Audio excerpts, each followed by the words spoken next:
My friends, the Lord is with you. And also with you. Thank you. A reading from the Holy Gospel according to Luke. Glory to you, Lord. Sorry, my friends, but I'm not only getting old and deaf, but I'm also getting blind. Dave, behind you, would you mind turning on the lights? Thank you. That's much better. When the hour had come, Jesus took a place at the table with the apostles, and Jesus said to them, I have longed to eat this Passover with you before I suffer. I tell you, I will not eat again until everything is fulfilled in the reign of God. And then taking a cup of wine, Jesus gave thanks, said the blessing, and said, Take this and share it among you. I tell you, I will not drink again until the reign of God comes. Then Jesus took the bread and again gave thanks, blessed it and broke it and gave it to them, saying, This is my body which will be given for you. When you do this, do it in remembrance of me. Jesus did the same with the cup after supper, and said, This is the cup of the new covenant in my blood, which will be poured out for you. For look, the hand of my betrayer is at table with me. The chosen one is following the appointed course, but woe to the person to whom and by whom that one is betrayed. Then they began to argue among themselves as to which of them would do such a deed. And another dispute arose among them about who would be regarded as the greatest. But Jesus said to them, Earthly rulers domineer over their people. Those who exercise authority over them are called their benefactors. This must not happen with you. Let the greatest among you be like the youngest, and let the leader among you be the servant. For who is greater, the one who is served or the one who serves? Is it not the one reclining at table? Yet I am the one among you who serves. You are the ones who have stood by me faithfully in trials. Just as God has given me dominion, so I will give it to you. For in my reign you will eat and drink at my table, and you will sit on the thrones judging the 12 tribes of Israel. Simon, Simon, Satan has demanded that you be sifted like wheat. But I have prayed for you that your faith may not fail. You in turn must give strength to your sisters and brothers. Peter said, Rabbi, with you I am prepared to face imprisonment and even death. Jesus said, I tell you, Peter, before the rooster crows 3 times today, twice today you will have denied me 3 times.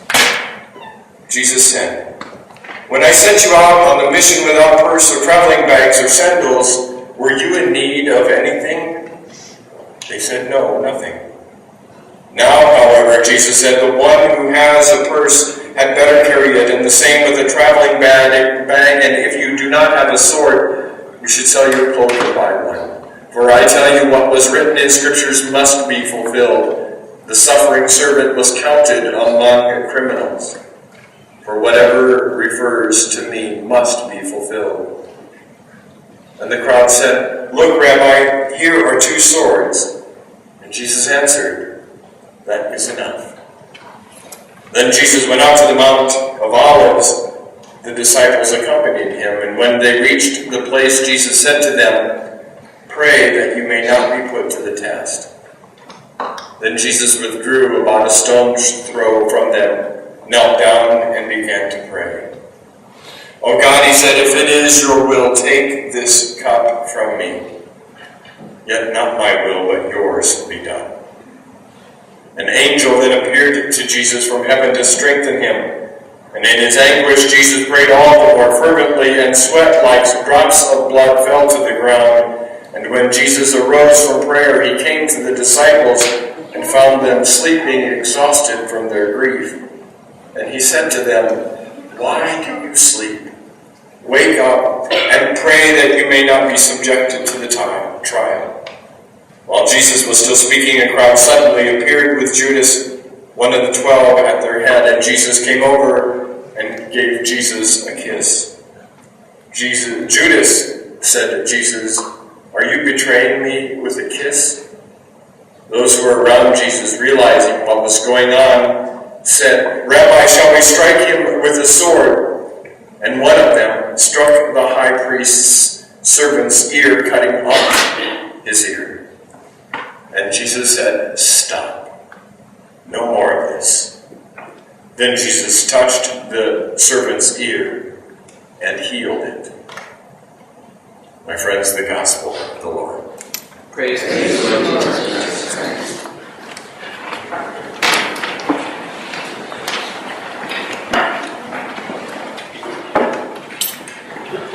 I'm one of firm belief that says we don't need to hear the Passion narrative twice. We'll hear it on Good Friday, and we don't need to beat ourselves up this week. I said to somebody earlier, I'm not into Mel Gibson. So, we don't need to do that. Although there's some important parts of this gospel, and I think it's really what we needed to grasp and grapple with tonight, especially as we end this season of Lent and step into this Holy Week. So this was my hope as we started the Lenten season. My hope was that it would be a season in which we could focus on grace, right? And we called it that throughout the season. If you noticed in our prayers and in our words and in all of that, we always kept referring to it as a season of grace. A season in which I was hoping that you and I could focus on the God who is right here in the midst of it, right here, right now, rather than having focused on what we may have done or not done in the past. So my question is, and don't you love church math? It never works. I don't care how you count 40 days. It just doesn't work. And I don't know how they do it. So, 45 days or 46. So how's it been going? Have you been able to focus on grace? That's my question. Have you been able to focus on the grace in our lives? Have we been able to find and discover the God who's right here, right now? That's what I've been trying to do for some number of weeks. I hope that we've been at least struggling to do that. And as we first thought about this, as we gathered as clergy, and we got all excited about that reality, and then living into it, I found it to be much more difficult than what I thought it was going to be. I thought, when we set this up, I thought, this is great, this is good. And it is good. But wow, it's a job, isn't it? A job to focus on our grace rather than on our sin. It's been amazing to me as these days have gone past, and I've truly tried my best to live in mindfulness, if you will. Mindfulness of the God who is present. I find myself drifting either back to the past or wanting to step into the future rather than living in the grace of the present moment. It's amazing how easy it is to do and how hard it is to be right here, right now. One of my Buddhist friends said this past Wednesday, he said, all you have to realize is you're here, God is here, and that's all that matters right now. I was like, yeah, okay, I'm glad you're a Buddhist monk. Right here, right now, right in this moment, to just enjoy these moments. And if we would enjoy this moment and the next moment and the next moment, our life ends up being a systematic experience of joy rather than a systematic experience of, oh, I wished I would have, or I wished I could. Right? Just right here, right now. That's what's important. That is what we mean when we say living in the grace of the present moment. I've really found it easy to become a prisoner of my past, finding myself limiting my future by the chains that I've pulled up from my past, and finding myself so uncomfortable in the present moment that I always want to project everything into the future. It's been an amazing experience these past few days, even these past number of days. And maybe that's the lesson that you and I can walk out of this season with.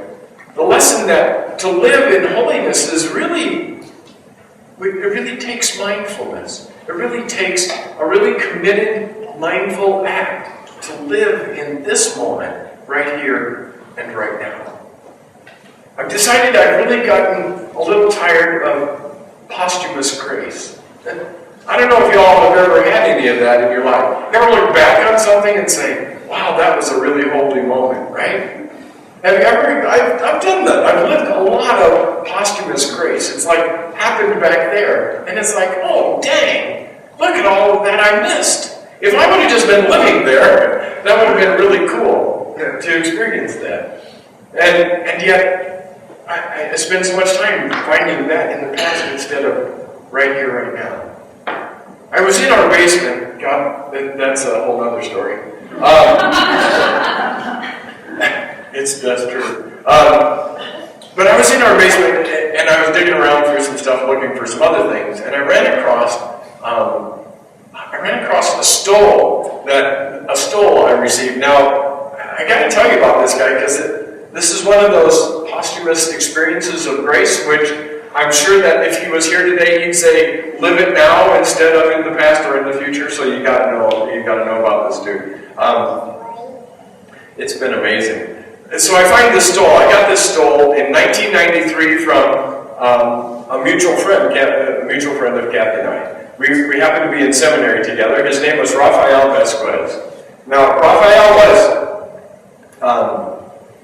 let's see, I came up here in 1983. I'm really getting old. Rafael was a little dude from Guatemala that came to the seminary when I was in seminary, and I was there 1 year, and he came, I think, the next year. So Rafael shows up at the seminary, and the dude is about this tall. You know, he's true Aztec, I think, Aztec or Mayan, I don't know, one of the two, but he was true indigenous. You know, and he could speak not a lick of English, the poor dude. And he sent to graduate school in the United States. I said to him, in my terrible Spanish, I said, "Rafael, how'd you get here?" And he goes, in his terrible English, he goes, "I don't know. The bishop said come, I showed up." He proceeded to tell me, the dude came from an extremely poor family. He had a shirt and shoes. It was his best shirt and pants, no shoes, that he had. His best shirt and pants. And he walked 12 miles to the bishop's residence because the bishop had sent him a letter and said, "Come to seminary." 12 miles down a mountain, no shoes. 12 miles. And he said, "Well, I just showed up." And then they sent me here.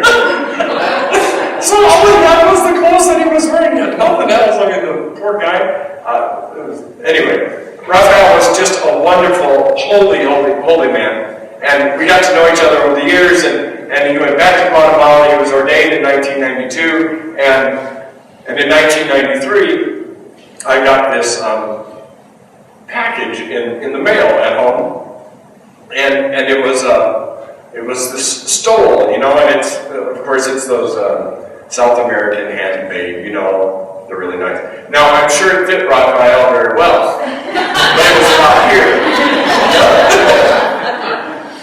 And he was a hell of a guy, so I still have the stole, but, you know, I have to wear it almost like a bib or whatever, but I'll wear it one day. I almost thought about wearing it today. But, so it's rather short, but for Raphael it would have been done to his feet.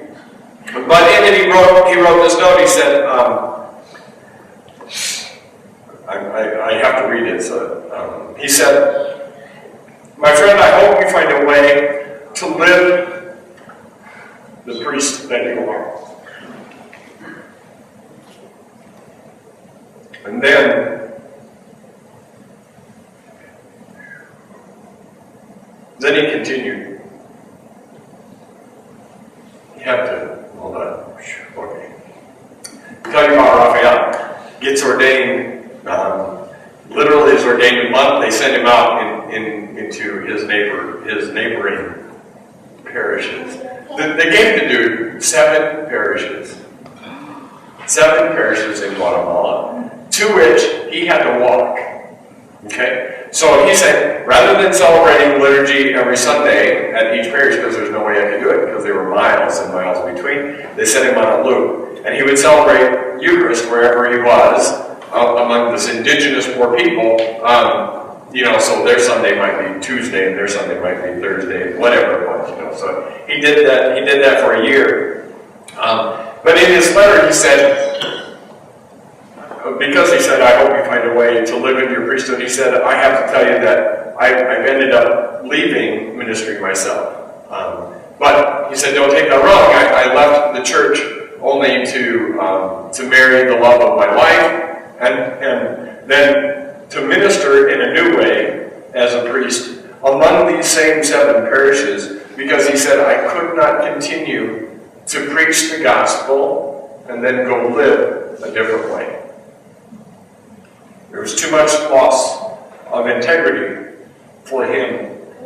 So, he said, I met my wife, Jillian, and we're now married, and we serve the same 7 parishes that I served as a priest,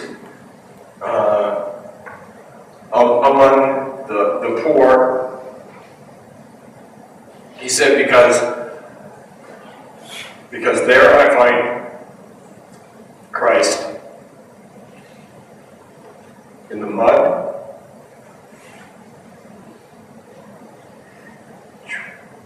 the sweat, and the tears of the people.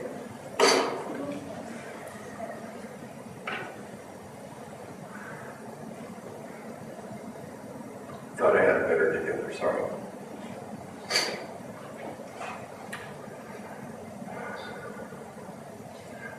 Raphael and Jillian were killed 3 months later.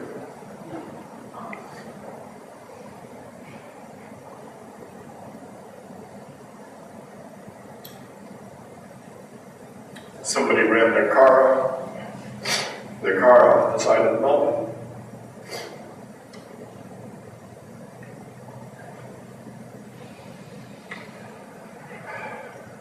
Just as he and Jillian came back from celebrating Eucharist with the poor and disenfranchised. Okay, enough.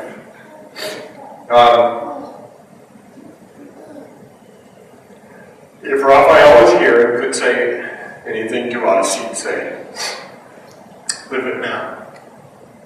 Live the grace of the present moment right now, because you don't know where the future's going to be, or what it's going to hold, or the graces that you're going to miss if you don't live in here. Sometimes I don't think, or I think other people can say it better than certain other people, like myself. So, I think this was my hope and my prayer, and really my wish as we started into the Lenten season. And I think maybe my Angelo says it better than I, so I'm going to end with this and shut up, because I think this will make more sense. My Angelo says, this is my wish and my prayer for you. It is that you continue to be who you are, to astonish a mean world with your acts of kindness, to allow humor to lighten the burden of your tender hearts.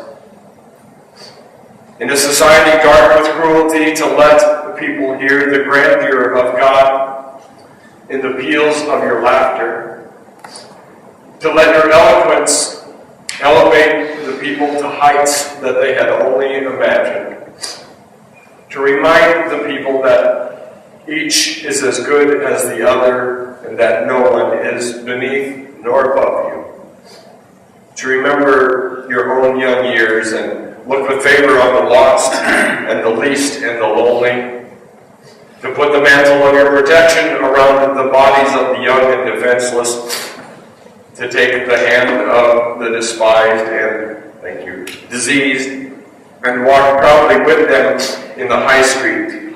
Some might see you and be encouraged to do likewise. This is my hope and my prayer, to plant a public kiss of concern on the cheek of the sick and the aged and the infirm, and count them as a natural action to be expected. To let gratitude be the pillow upon which you kneel and say your nightly prayer, Let faith be the bridge you build to overcome evil and welcome good, to ignore no vision which comes to enlarge your range and increase your spirit, to dare to love deeply and risk everything for the good thing, to float happily in the sea of infinite substance which set aside riches for you before you had a name. And in doing so, you and your work will continue to live eternally.